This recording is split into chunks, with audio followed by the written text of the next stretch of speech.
Bharatiya Janata party अच्छे वोटों से चुनाव जीतेगी अंता में।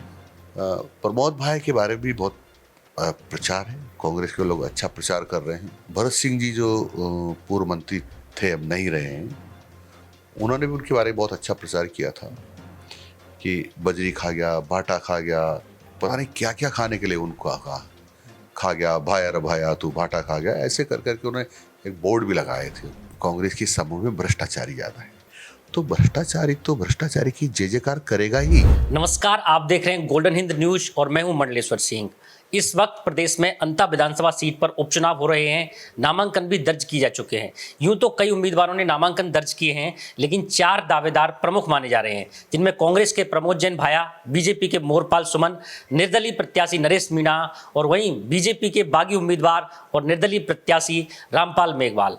मेरे साथ में आज शिक्षा मंत्री मदन दिलावर जी मौजूद हैं, जो हाड़ौती से बीजेपी के कद्दावर नेता हैं। अंता विधानसभा उपचुनाव को लेकर उनसे विस्तृत चर्चा करेंगे।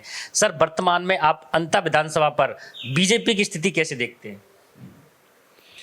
भारतीय जनता पार्टी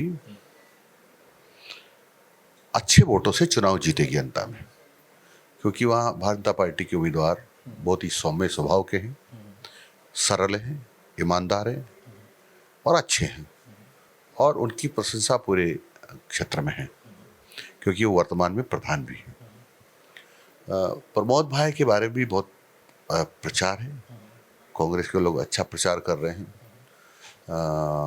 भरत सिंह जी जो पूर्व मंत्री थे, अब नहीं रहे हैं, उन्होंने भी उनके बारे में बहुत अच्छा प्रचार किया था कि बजरी खा गया, बाटा खा गया, पता नहीं क्या क्या खाने के लिए उनको खा गया, भाया रे भाया तू बाटा खा गया, ऐसे कर करके उन्होंने एक बोर्ड भी लगाए थे।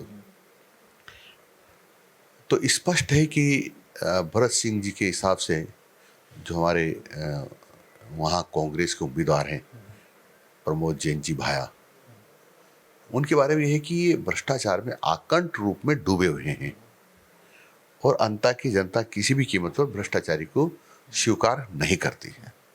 भरत सिंह जी उनके लिए कहते थे कि इन्होंने खूब खाया, एक गांव खाया और अवैध खनन में पूरा भ्रष्टाचार के आरोप लगाते थे।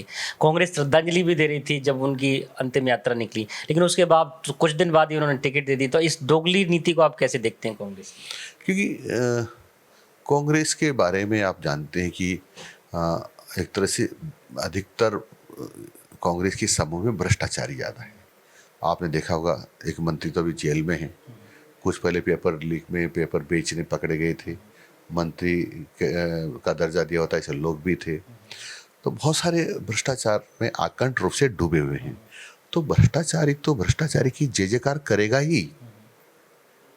प्रमोद जैन भाया पे कांग्रेस के जो भरत सिंह थे उन्होंने तो आरोप लगाए थे, बीजेपी के लोगों ने भी लगाए, खुद प्रधानमंत्री नरेंद्र मोदी ने भी एक रैली में बोला कि भाया रे भाया एक तो पूरा गांव खाया।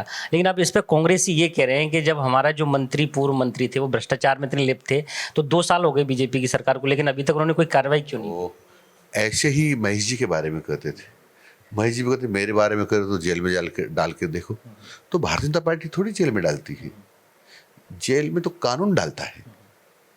तो उचित समय पर उचित कार्रवाई होगी, आप देखते रहिए। बीजेपी के बागी उम्मीदवार के तौर पर रामपाल मेघवाल ने भी अपना नामांकन दर्ज कराया, तो क्या पार्टी उन्हें मनाने का प्रयास करेगी? मैं इस संबंध में प्रदेश अध्यक्ष जी से चर्चा करूंगा। और यदि आपको लगता है कि यदि वो अपना नामांकन वापस नहीं लेते हैं तो बीजेपी के लिए नुकसान पहुंचा सकते हैं? भारतीय जनता पार्टी को कोई भी नुकसान नहीं पहुंचा पाएगा। भारतीय जनता पार्टी निश्चित रूप से सर्वाधिक वोटों से, अच्छे वोटों से जीतेगी। कांग्रेस उम्मीदवार के अलावा एक और निर्दलीय प्रत्याशी नरेश मीणा, जो पूरे दमखम से चुनाव लड़ रहे हैं, उनको पहले कम आंका जा रहा था, लेकिन पिछले चुनाव में भी उनको लगभग 60,000 वोट मिले। तो इस बार उनका किस तरीके का रहेगा? सबको चुनाव लड़ने का अधिकार है, वो भी लड़ रहे हैं, लड़ना चाहिए। एक और जो यहाँ पर दिलचस्प बात है वो देखी जा रही है कि बीजेपी की तरफ से 40 स्टार प्रचारकों की लिस्ट जारी की गई है जो अंता विधानसभा सीट पर कैंपेन करेंगे, लेकिन उसमें आप खुद हाड़ौती से संबंध रखते हैं, बीजेपी के कद्दावर नेता हैं, लेकिन आपका नाम नहीं है, तो इसको कैसे देखते हैं? हाड़ौती में मेरे अलावा भी बहुत अनेक नेता हैं, सबका नाम होना जरूरी नहीं है। जिनका उपयोग है पार्टी उनको लगाती है, और जब भी हमारा उपयोग होगा तो पार्टी हमको भेजेगी।